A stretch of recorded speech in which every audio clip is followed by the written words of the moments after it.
You shouldn't be intimidated. Everyone can do well in the stock market. You have the skills, you have the intelligence. It doesn't require any education. All you have to have is patience, do a little research. You've got it. Don't worry about it. Don't panic. In 1990, Peter Lynch retired as manager of Fidelity Magellan, the nation's largest stock mutual fund, and one of the most successful. In 13 years, he drove Magellan to a 2,800% gain. Quite simply, Lynch has been recognized as one of the greatest money managers ever. He beat the stock market for so long not by timing the market, but by picking the right stocks. Of course, no one can promise you Peter's record, but you can learn a lot from him, and you don't need a billion-dollar portfolio to follow his rules. Hi, my name is Peter Lynch. For 13 years, I managed Fidelity Magellan Fund. Those were 13 amazing years. 9 times the market declined by 10% or more, and I was very consistent. All 9 times Magellan Fund fell 10% or more. I learned a lot of lessons. I think they're true now. I think they were true 20 years ago. I think they'll be true 20 years from now. I think I can help you do a better job of investing. You can't learn years of stock picking experience in one night, but you have better stock picking skills than you realize, and you have advantages that no one on Wall Street has. In Stock Shop, I'm here to help you find them and use them. You may be wondering why stocks are so important for a long-term investment program. The short answer: over time, stocks produce better returns than other investments. The past 60 years, stocks have returned about 10% a year. Bonds have averaged 6% a year. Treasury bills or bank CDs around 3%. That doesn't seem like a big difference, does it? But the power of compounding makes an enormous difference over time. Suppose you invest $50 a month and earn 6%. After 30 years, you have over $50,000. Go ahead and play with the numbers yourself. If you clicked on the Assumptions button on the previous interactive screens, you noticed that the worksheets do not take taxes into account. When your investment is taxed, the government reduces your return every year. If you know you won't need the money until retirement, you should place as much of your investments as possible into tax-deferred accounts, like IRAs, KEOs, 401k, or 403b plans. Because you don't pay taxes on the money until it is withdrawn from the accounts, the power of compounding achieves the maximum effect, providing you the best return possible. The more time you have to let your earnings compound, the better results you'll get. A 20-year-old who invests $200 a month and earns 10% on his money all along will have $1.1 million by the time he was 60. A 35-year-old would have to invest $800 a month to have the same $1.1 million at age 60. You're going to have a tough time getting that 10% return without at least some stocks in your portfolio. Before you start to invest, ask yourself one question: when will I need to use this money? The stock market is a long-term investment. If you need to use the money anytime soon, you should not invest in stocks. This is money you're willing to put in the market and leave it there for 5, 10, 20, 30 years. That's the kind of money you're going to do well with. If you're worried about it, don't invest it. The stock market is volatile. Individual stocks are volatile. The average range for a stock in a year is 50% between its high and its low. Stocks go up and down. The market goes up and down. If you're investing with a 1 or 2 year time horizon, you shouldn't be in individual stocks. You shouldn't be in equity mutual funds. If you've been lucky enough to save up lots of money to send your children to college and they're starting school in 2 years, what are you going to do if the market goes down? In the long term, 10, 15, 20 years or more, stocks have beaten bonds and banks' certificates of deposits. But in the short term, there's no telling what will happen. In 1987, the S&P 500 fell 33% from its August top to its October bottom. If you had the stomach to ride through that drop, you would have found that the S&P performance from 1987 through 1992 still outperformed Treasury bills and long-term government bonds, despite that decline. If you want to double your money quickly and safely, fold it in half and put it in your wallet. Any other way, you're simply gambling. A good stock can take 2, 3, even 5 years before it really pays off. It's not 2 or 3 weeks. It's not 2 or 3 months. My best stocks have been in my 5th, 6th, 7th year. Give your investments time to grow. Many people ask me, when is the right time to sell a stock? Selling stocks is a matter of comparing stories. If story A is better than story B, then sell B and buy more A. If you own 8 companies, you're playing 8 simultaneous games of poker. So only stay in the games that you have the best chance of success. But remember that stories rarely change overnight. It may take years for a good one to be recognized by the market. Give your good stories the time to grow. Your advantage in picking stocks is your direct experience with companies as a consumer, on your job as a professional, or as a neighbor. Use those advantages as a place to start looking for good stocks. You have several things that you possess that will make you a good investor. They're inherent to your life. It's the field you work in. It's the area where you live. There may be some local company that's terrific. You're a consumer. You see some products. You see some services that are terrific. We bought a Volvo.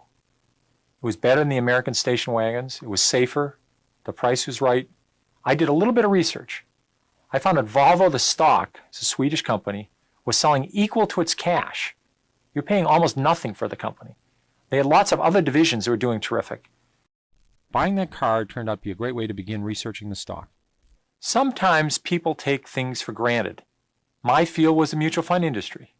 In the early 1970s, the industry grew slowly, but then it took off in the 80s. Money piled in to money market funds, to equity funds. Like an idiot, I missed stocks like Dreyfus, Pioneer, T. Rowe Price, Strategic Investments, Franklin Resources. There was lots of companies that went up dramatically. These are my own field. All I had to do was buy these things. It was really dumb. Back in the 1950s, a fireman from New England noticed a factory in his town seemed to be hiring and expanding all of the time. This person didn't have a Cray computer, and he wasn't a professional investor. He was just an observant neighbor. He decided to put $2,000 per year into TAM brands, then called TAM Packs. By 1972, the fireman was a millionaire, just from using his local edge.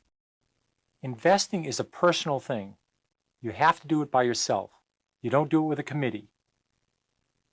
You have to be able to have the emotional strength to stand the volatility of the market in general and stocks in general.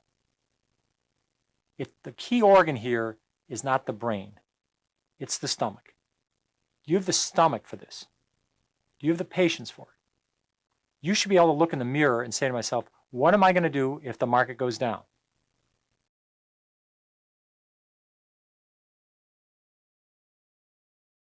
If you know something that will drive a company's earnings higher, you know something that will drive a company's stock higher, sooner or later. But you can't just guess at it. You have to have some reasons, such as costs are coming down or a new product's going to be a big hit. Research is developing a company's story, an idea of why earnings should go up or down.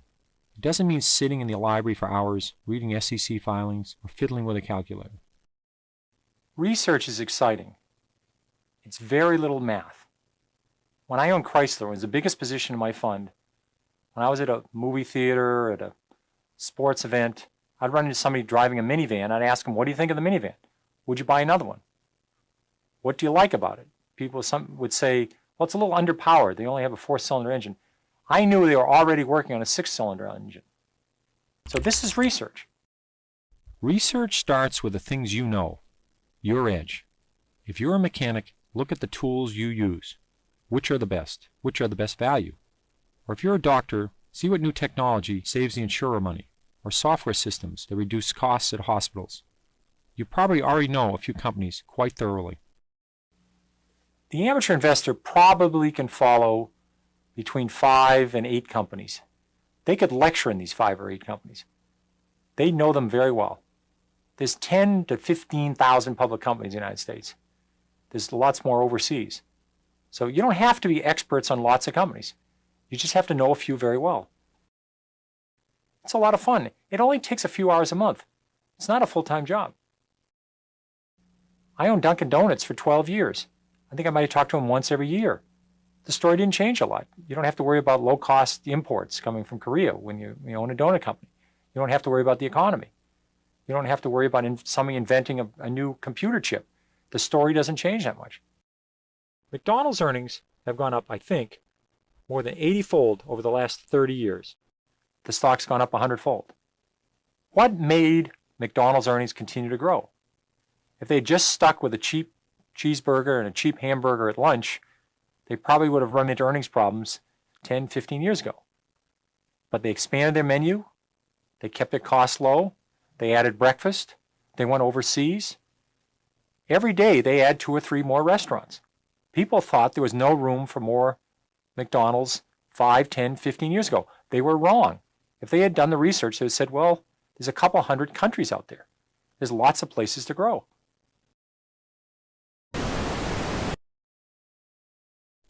Actual bad economic news, rising interest rates, wars, elections, any of these can push the market down. If you're one of those people that pore over graphs, economic statistics, or astrology charts, trying to figure out what the stock market is going to do next, you are wasting your time. No one can predict the market. You have to understand the market goes down. There's been 95 years this century. We've had 50 declines of over 10%. Of those 50 declines, 15 have been 25% or more. So about once every 2 years, the market falls 10%. About once every 6 years, it falls 25%. These are big drops. You have to understand that. That's the nature of the market. In 1990, Saddam Hussein went into Kuwait. The banking system was in trouble. We had a recession. You had all this background noise. Lots of good companies had nothing to do with wars, nothing to do with banking. They all went down in 1990. The market fell from 3,000, it fell over 20%. This gave you a great opportunity to buy terrific companies at very good prices. Behind every stock is a company. If the company does terrific over a long period of time, the stock will do terrific.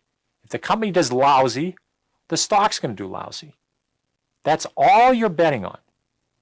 This is a company that's had 35 years of double-digit earnings growth every single quarter. We've had changes in the Supreme Court. We've had the stock market go up and down. We've had changes in presidents. We've had recessions. We've had wars. All of those things had no effect on automatic data processing. So every time the market went down, it gave you a chance to buy it. You're saying, I believe strongly this company's going to do well. If you start to see symptoms that's not going to happen, the stock's going to very rapidly respond to that. If the company runs out of steam, the stock's going to run out of steam. Look at Fannie Mae. From July through October 1990, the Standard & Poor's 500 fell 21%. Fannie Mae fell from about $42 a share to about $26, even though earnings were still increasing. This was a terrific time to buy Fannie Mae. The company was doing well, management was still great, the story was solid, and they had a very good business. But you got to buy the stock at a 38% discount. If you start by looking at the entire universe of stocks, more than 3,000 stocks on the New York Stock Exchange alone, and over 13,000 public companies in total, you'll blow a gasket. So I break stocks into categories, partly to make the job of researching more manageable. Putting stocks into categories is the first step in developing the story. At least you'll know what kind of story it's supposed to be. The category tells you what questions you should be asking about a company. You simply can't expect all stocks to behave the same. Basing a strategy on general maxims, like sell when you double your money, or sell when the price falls 10%, is absolute folly. No formula will apply to all stocks. Different stocks behave differently, so they require different approaches, different expectations, and different kinds of stories. Suppose you've made a 50% gain on 2 companies. One is a fast grower with a long way to go. The other is a big, lumbering, slow growth company that has already saturated 95% of its market, and that market itself is growing slowly. The 50% return is fantastic for the slow grower. The chances are it's time to sell it. The same 50% return could be just the tip of the iceberg for the fast grower. There are basically 5 categories. 1 would be fast growers, 2 would be slow growers, 3 would be cyclicals, 4 would be asset plays, and the 5th one would be turnarounds. At the end of this presentation, you'll have an opportunity to explore each category in more detail. In the meantime, remember, categories are guidelines. They are not hard rules. Some companies may not fit neatly into a category. Others may seem to be in 2 categories at once. Almost all companies change categories at some time throughout their lifetimes. Fast growers, if successful, will always eventually slow their growth. They'll run out of places to go. Cyclicals experiencing long down cycles may become turnarounds. Once recovered, they probably will be cyclicals again. Use the categories as guides to help you build your story, but don't let them limit the questions you ask or the research you do.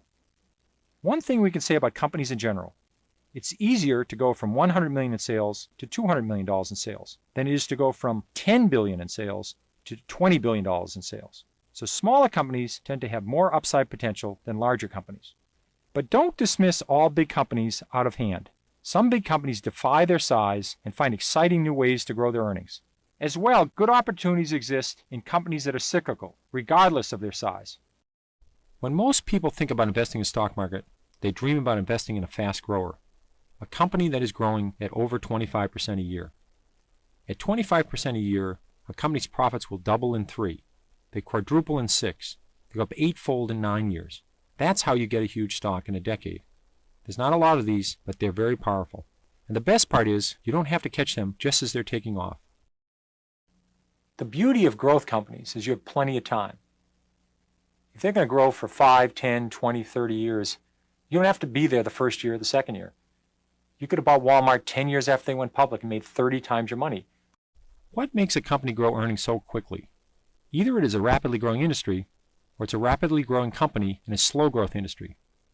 Rapid revenue growth and rapid earnings growth are the hallmarks of a fast grower. But you just can't buy any stock with hot earnings and hot sales.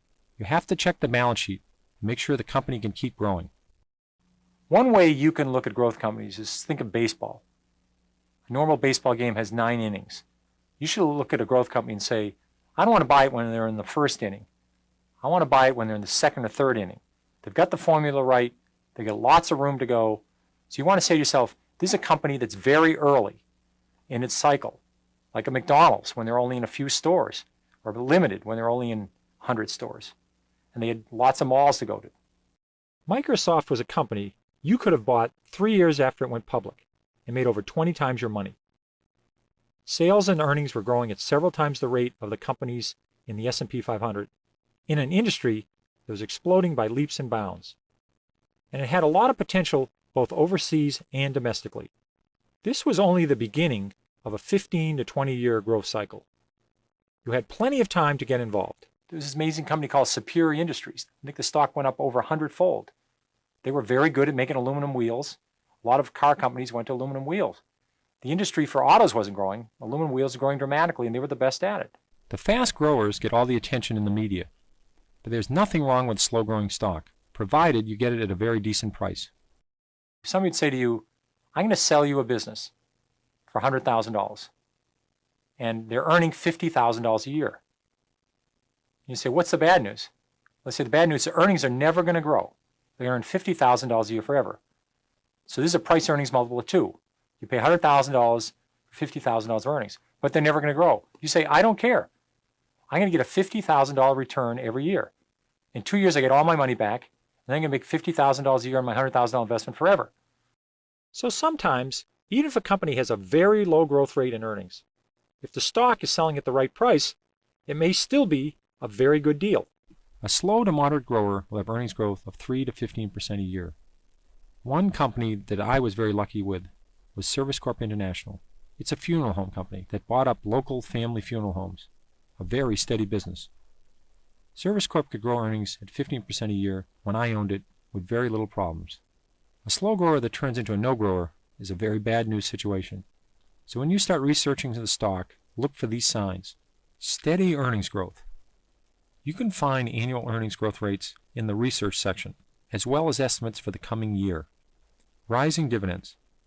Companies that raise their dividends each year have to have the earnings to do so. A rising dividend is normally a good sign for a stock. Room to keep growing. You want slow growers to go on forever. That's one reason I like Service Corp International so much. This was a great stock for me in the 1980s. At that point, it had a long way to go. Cyclical companies rise and fall with the economy. Typically, they make expensive big-ticket items that people buy when the economy is good. Things like houses, cars, and furniture. When the economy is bad and people are worried about losing their jobs, they don't buy big-ticket items. They're too broke or too scared that they will go broke. Don't try to time a cyclical stock if you don't have intimate knowledge of the business, if you don't have an investor's edge. Everyone on Wall Street tries to time cyclical stocks too. Because the stock market looks forward, you could be left with a sinking stock even though the company's earnings are terrific. You make your best money in a cyclical when earnings go from rotten to mediocre, or from mediocre to pretty good. The danger point is when earnings go from great to spectacular. Somewhere between these 2 points, Wall Street will figure out there's only one way to go, and that's for profits to go down some point in the future. Just don't buy in the hope. Wait for things to get better, prices to get better, capacity to shrink, inventories to go down, scrap prices to get better. Something ought to be happening. So you just want to wait for something really to happen, and then when it happens, it's going to be big. Let's take a look at Chrysler. In 1990, the company was selling for $10 a share. The economy was lousy. People were talking about Chrysler going out of business. But guess what? The economy came back. Everyone's old car was falling apart. As people made more money, they started buying new cars. And because Chrysler had great products, the minivan, the Jeep, and its first new full-size truck in 20 years, the stock was big. And in addition, very importantly, the balance sheet was decent in 1990. This was not a company about to go bankrupt. If it's a cyclical, you're hoping for a dramatic turnaround in earnings. It's going to happen over 2 or 3 years. Earnings are going to go from a loss to a huge profit. Stock's going to go up and you're going to get out. Make sure you're picking a strong company that can survive when the cycle goes down. That means good cash flow and low debt. If its cash flow is spotty or its debt is high, when the downturn comes, the company faces the danger of going bankrupt. Turnarounds. These are stocks that are battered down, or they're hated companies, or they've been forgotten about. They're depressed in price. But you have determined some one thing or a few things that have the potential for reversing this company's fortunes, independent of the industry getting better or the economy getting better. You always have to do a balance sheet check on any company. This includes turnarounds. Do they have enough cash to make it through the next 12 months, the next 24 months? Do they have a lot of debt that's due right now? These are important questions to answer. Make sure you understand and believe in the plan to restore corporate profits. It's all internal. They're doing something, either new product, new management, cutting costs, getting rid of something inside the company that allows them to improve themselves. Lots of turnarounds never happen, but a few winners can make up for lots of losers. What's important is to wait for the actual evidence of the turnaround occurring, not just the symptoms.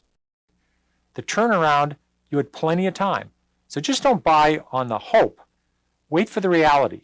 Turnarounds are so big, it's worth waiting to get some real evidence. S.S. Kresge was a company going nowhere, in real trouble. They invented the Kmart formula. They rolled it out across the country. The stock went up over 50-fold. Kmart became a massive stock. Sometimes 2 and 2 equals 8. How could this be? Because a company has a hidden asset that isn't reflected in the stock price. When Wall Street wakes up to the hidden assets, the stock could be terrific. Want a great example? Let's look at Disney. Walt Disney is an example of an asset play. After they'd opened up Disney World and after they'd opened up Epcot, the company's growth rate sort of slowed down. They weren't growing very fast. And then they discovered there was a lot of assets inside the company. There was the name Walt Disney. They started the Disney Channel. They started selling things that they sold at Disney World and at Disneyland. They started selling them everywhere. They used their licenses for Mickey Mouse and all their characters. Made a fortune on that. These are on the books for nothing. The company was loaded with assets. In addition, they had all that land inside of Disney World, and everybody had hotels outside of Disney World. They decided to use their land inside to develop more parks, and then even have other companies come in. These companies paid their money to build inside of Epcot or inside of areas of Disney World. So what are hidden assets? Many companies, particularly old line companies that have been around 20, 40, 50, 100 years or more, have real estate holdings whose true market value is not reflected on the balance sheet in the annual report. In many cases, the hidden asset is the company's name and its reputation. Disney is one example of a company with a great name. So is Coca-Cola. That name can be a huge asset when the company rolls out a new product. This name is carried at little or no value on the balance sheet, whereas it is incredibly valuable. Companies like Intel and AT&T not only make great products, but they have numerous patents for these great products. As long as they have those patents, no one can make the exact same product. That's a tremendous aid in any business. Back in 1987, when the stock market had a major correction, Dreyfus fell to below its price of cash per share. Stock fell from over 50 to under 20. At that point, it was selling for less than its cash. Anytime you buy a stock at less than its cash after subtracting all debt and it has good business, you're getting something for nothing. The price of a stock will follow the direction of earnings. In almost every case, you can generally state that if a company's earnings go up sharply, the stock's going to go up. If earnings go from very poor to mediocre, the stock's probably going to rise. If they go from mediocre to good, it's probably going to have another rise. If it goes from good to excellent, it's probably going to have another rise. Or if a company's earnings grow dramatically over a long period of time, the stock's probably going to go up dramatically. Even if you have a Waterford crystal ball, you probably can't predict a company's earnings. But Wall Street is a whole army of people who make such predictions. By computer, you can get Wall Street earnings estimates in the research section of the stock shop or through many other online services. Or you can go to your local library and find earnings estimates in Value Line or Standard & Poor's. Obviously, you want to invest in companies whose earnings are expected to rise. But again, these are just estimates. If you really understand a company, you should know how it plans to make earnings rise.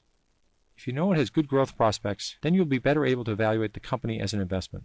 You can't predict the future, but you can learn from the past. A company with a long history of earnings increases and dividend increases is obviously a stable performer that has a reasonable chance of continuing to perform well in the industry. Many times that's a good company to investigate further. Johnson & Johnson has raised its earnings something like 19 of the last 20 years. It's raised its dividend over 30 years in a row. But just because a company has had a great record in the past does not mean earnings will grow terrifically well in the future. You have to have reasons for it. Strong growth in research and development, cost-cutting, new products, great brand name, and a terrific balance sheet were the items that made me optimistic about Johnson & Johnson. And what's the outlook? It's going to keep continuing to grow. If they run out of steam, stock's going to run out of steam. Price-earnings ratio is something that some people make very complex. It's actually very simple. If a company is selling at $100 a share and they're earning $10, it has a price-earnings multiple of 10. The P/E ratio can be thought of as the number of years it will take the company to earn back the amount of your initial investment, assuming, of course, that the company's earnings stay constant. Why look at P/E? It can tell you if you're paying too much for a stock. The higher the P/E, the more expensive the stock relative to the company's future earning power. The lower the P/E, the cheaper the stock. I use a rule of thumb to level out these differences. A fairly priced stock is a P/E that's about equal to the expected annual growth rate over the next 3 to 5 years. If the P/E is substantially higher than the growth rate, the stock is normally expensive. If the P/E is substantially lower, the stock is probably cheap. A stock P/E, in part, depends on the industry that it's in. When you look at a growth company, compare the company's growth rate and its own P/E to that of the industry. All other things being equal, if you find a company with a much lower P/E and a higher growth rate, you're off to a good start. You can also compare a company's P/E to its own historical P/E. If a company normally sells for 25 times earnings, and now it's selling at 15 or less, you have to ask yourself why. The company could be maturing, competition may be entering the field, and its growth prospects may be uncertain. But maybe it's simply been beaten down by some other factors, and it's possibly a bargain. It's worth researching. Back in the 1970s, Electronic Data Systems, or EDS, had a P/E of 500 times earnings. If you had invested in a company with a P/E this high when Columbus discovered America, and the company's earnings stayed constant, you'd just be breaking even today. In 1974, EDS performed very well, but its stock fell from 40 to 3, simply because the stock was so grossly overpriced relative to current earnings. Dividends are cash payments that companies make to shareholders, usually every quarter. Nearly half the return in the S&P 500 the past 50 years has come from dividends. Dividends come from profits. If a company earns $5 a share, they have the choice of paying out some of it to the shareholders in the form of a cash dividend. A stock's yield is the annual dividend payout divided by its current price. The yield is the return you get on your investment every year. One drawback: the IRS considers dividends as income, so you have to pay taxes on dividends.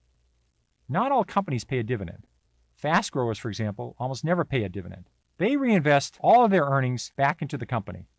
Slow growers tend to pay out profits and dividends. It's their way of rewarding shareholders. Over time, those dividends can add up. Some people have bought stocks for $5 a share, and 20 years later, they're getting $10 a share of dividends per year. Dividends do make a difference. Dividends are a great way to measure a company's success, particularly a slow-growing company.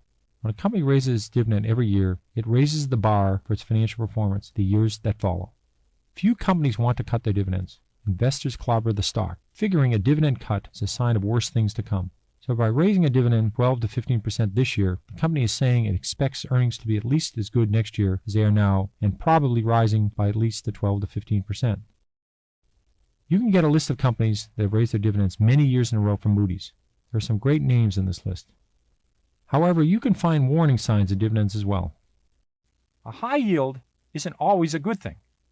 If a stock is 30 and it's paying a $3 dividend, you might say, wow, that's terrific, a 10% yield. But if the earnings are only $3.10 a share, then the company is essentially paying out all of its earnings in dividends. That's only 10 cents to expand or to invest in more efficient equipment. If this continues for a number of quarters or years, the company will have very little room for any errors or setbacks. Eventually, the company will probably cut back or totally suspend its dividend. The stock price is going to tumble with it. Be careful with high-yield stocks, particularly when they're paying out a very high percentage of their earnings. Any company's operations can hit an air pocket from time to time. You've got to make sure your company can survive tough times. The balance sheet tells you about the company's financial structure, how much debt it has, how much cash it has, and how much equity its shareholders have. There's nothing scary about a balance sheet. No story is complete without a check of the balance sheet.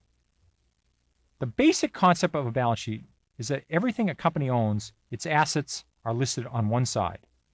On the other side, you find everything a company owes, its liabilities. The difference between what it owns and what it owes is its equity, also called its net worth. Go ahead and explore this fictional balance sheet. Click any of the items on this balance sheet for an explanation of it. When you're ready to move on, click either the debt or cash buttons for a discussion of the two most important items on any balance sheet. Does the company have a lot of cash on hand? That's great. A company with a lot of cash can buy more stock, make an acquisition, or pay off all its debt. All moves that shareholders love to see. A company should have at least enough cash to pay off its short-term debt. If it doesn't, it could have to keep borrowing more and more. If you subtract cash from short-term debt and long-term debt, and the total is only 1/4 of net worth, the company has a decent balance sheet. However, if short-term debt and long-term debt combined, minus cash, equals or exceeds net worth, the company has a weak balance sheet. It's simple to recognize a strong balance sheet. No debt and lots of cash. Suppose a company has $20 million in cash after subtracting all debt. If the company has 4 million shares outstanding, it has $5 of cash per share of stock. If you buy the company at $10 a share, you're paying only $5 for the company and you're getting $5 a share in cash. That's a really amazing price. In effect, that means your real price is $5. If this company has a very solid, predictable business, this extra cash is quite valuable. But if a company has lots of cash and they're losing money, you still have to evaluate how quickly will they run through all that cash. That's all you really have to know. It's not much, but you should know it. You can look it up in the stock shop. If you don't check your company's survivability, you're not only skimping on your research, you're gambling. That's not why you invest in the stock market. Check the debt. Most companies have some debt, but how much is too much? Add up the company's long-term debt and total equity. That's a good approximation of the company's total capitalization, the money the company has available to grow its business in the future. Now compare the long-term debt to total capitalization. If total debt equals half of the company's capitalization or more, beware. That's quite a bit of debt. To service that much debt, everything has to work right. Things don't always work just right. If debt equals 20% of capitalization or less, that's better. That's fairly low debt. As usual, there is no rule without some exception. Debt in some industries, like banking, insurance, and financial services, routinely runs much higher than 20 to 50%. Know the industry and what is normal for it when you evaluate a balance sheet. In many industries, such as retailing and restaurants, companies have leases. They have commitments on buildings to rent for a long period of time. Often, this form of debt will only appear in the footnotes. This is a very substantial form of debt. Look into the footnotes. See if you see capitalized lease obligations. Add this back. This is an important exercise. 5 or 10 years ago, investment professionals had a big edge. They got more research and information than small investors, and they got it sooner. But those days are long gone. Basic financial information is readily available from a dozen or more different sources. Investment pros aren't digesting all the good information and throwing just the scraps to the public anymore. Everyone has a seat at the table right now. Here are some places to get started.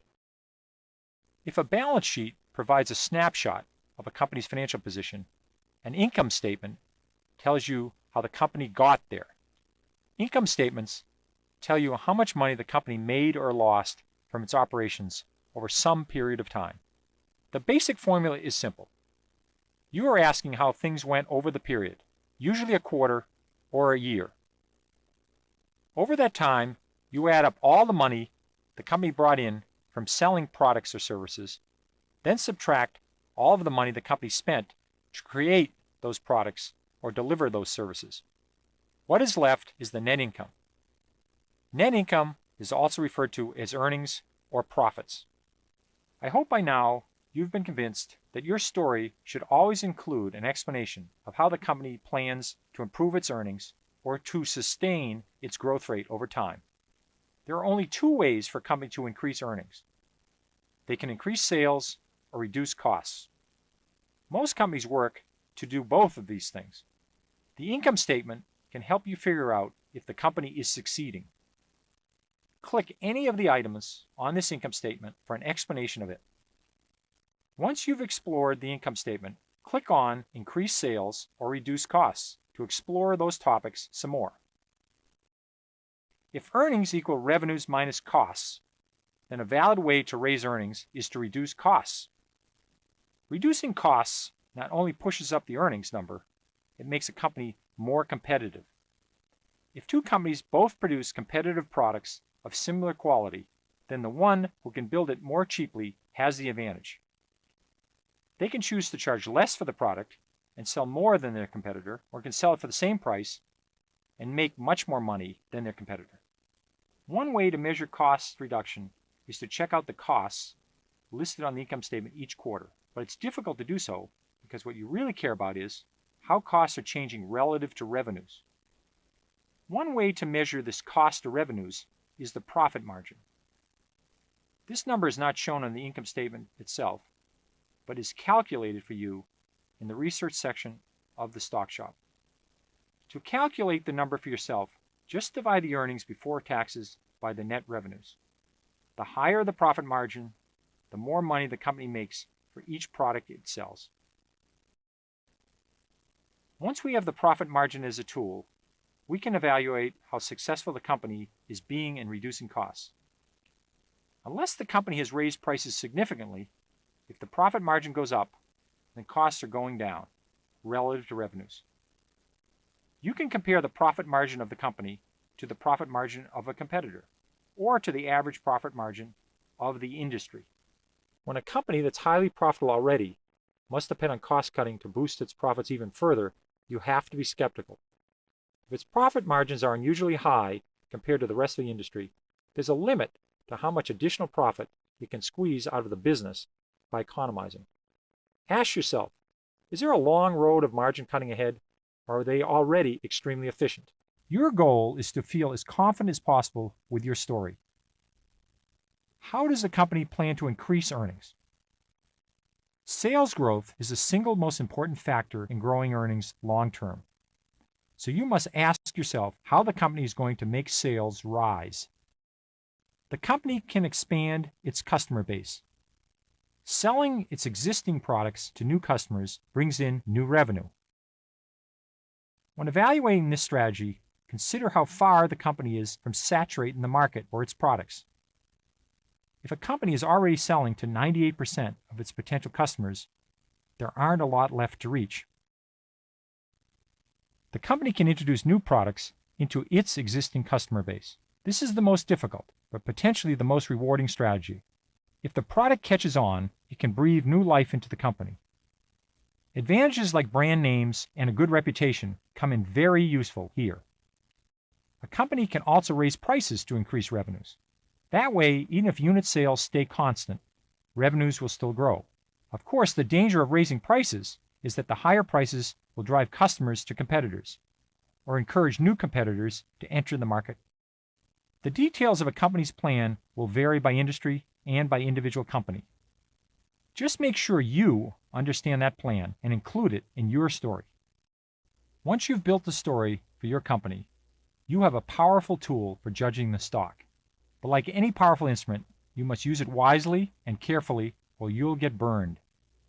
Use your story to pick the right time to buy a stock. I promise you that the right time to buy a stock does not occur often.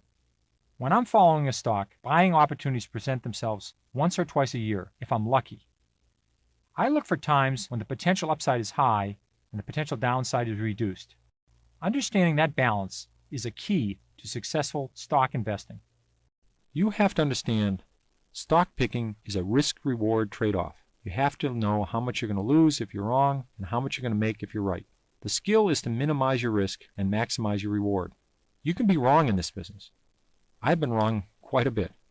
But you can be wrong and still make money, as long as your good stocks more than offset your mistakes. I figure if I can be right 6 times out of 10, that's a good batting average. When I pick stocks, I think of risk as a measure of my confidence in the story I've built. When I feel that my story is optimistic, solid, and well-researched, then I've got a low-risk investment. If I'm not too sure about how the story will turn out, then the risk is considerably higher. Don't try to categorize risk by other measures, like small companies are riskier than large. In the late 1970s or the early 1980s, Walmart was a lower risk investment than IBM because the Walmart story was nearly bulletproof. If a startup company sounds exciting, keep an eye on it. Perhaps a year or two later, it will be over the hump, the story will be solid, and there's a good time to consider investing. If you believe strongly in your company's story, then you shouldn't waste your time waiting for the ultimate buying opportunity.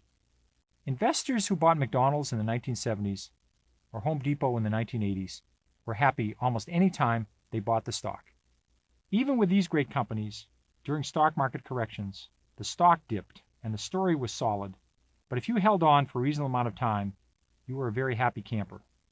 Watch out for ridiculously high prices when a company is selling at several times its growth rate in earnings. Remember, that's what we talked about in the price earnings presentation. But in general, if a story is good, you probably want to own it.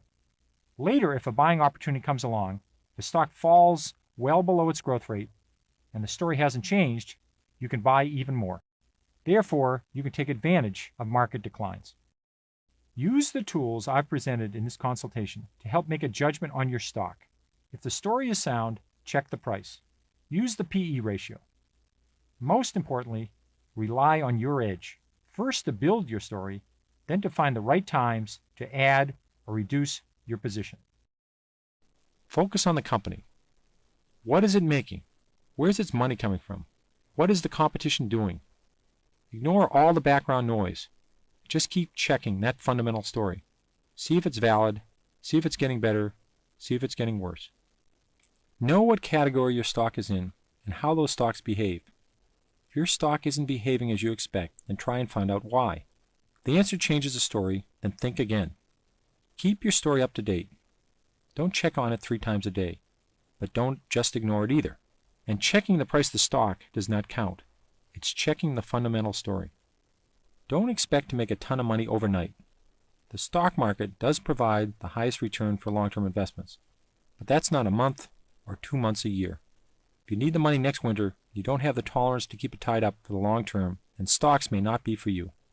Don't forget to use your edge. These are all kinds of things that you know about. Because of where you live, what you do, you have lots of edges. Use them. And finally, remember that stock picking isn't gambling, and it isn't for everyone. You have to be prepared to do some work. You have to be prepared for market declines. If you enjoy doing research, if you enjoy learning about companies, and you have the stomach for the ups and downs of the stock market, then investing can be a lot of fun. These principles of investing have worked well for me. I hope they can help you. You can't just go out and buy a stock and hope it goes up. You have to have a reason why you think a stock will go up. You should be able to tell those reasons to someone else in just a few minutes. People who love stocks don't talk about sports.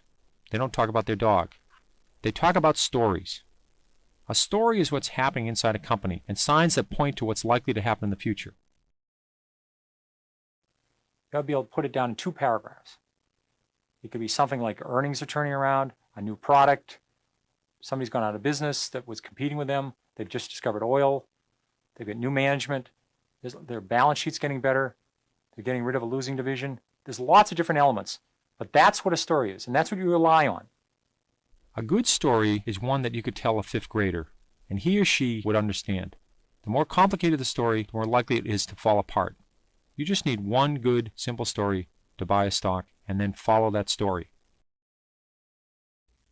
Read through the story that I wrote for Toys R Us back in 1978. You didn't need a degree from business school to realize that this company had a great formula and had lots of room to grow. The thousands of people who shopped there knew the store was great.